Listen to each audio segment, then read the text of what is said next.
Hi friends, இது mutton கொத்து கறியில் செஞ்ச கொத்து பரோட்டா தான். கொத்து பரோட்டானாலே எல்லாரும் சிக்கனில் தான் ட்ரை பண்ணுவாங்க. நான் இந்த டைம் மட்டனில் ட்ரை பண்ணலான்னு சொல்லிட்டு பண்ணேன். அதுவும் ஸ்பெசிஃபிக்காக மட்டன் கொத்து கறி செஞ்சு அதில் பண்ணியிருக்கேன்.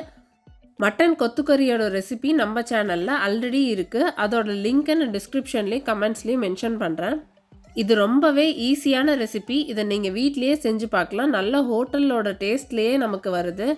ஒரு கொஞ்ச நேரத்துலேயே நம்மளால் செஞ்சிட முடியும். லெஸ் தென் ½ அன் ஹவர்லேயே இந்த டிஷ் ஃபுல்லாகவே நம்ம செஞ்சு முடிச்சிடலாம்.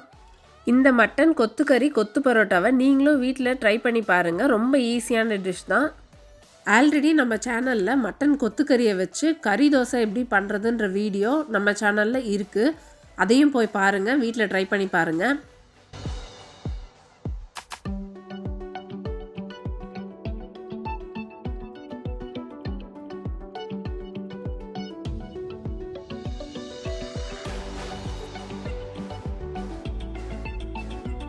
இது போல் வேறு ஒரு டேஸ்டியான டிஷ்ஷோட நம்ம திரும்பவும் மீட் பண்ணலாம். Bye bye.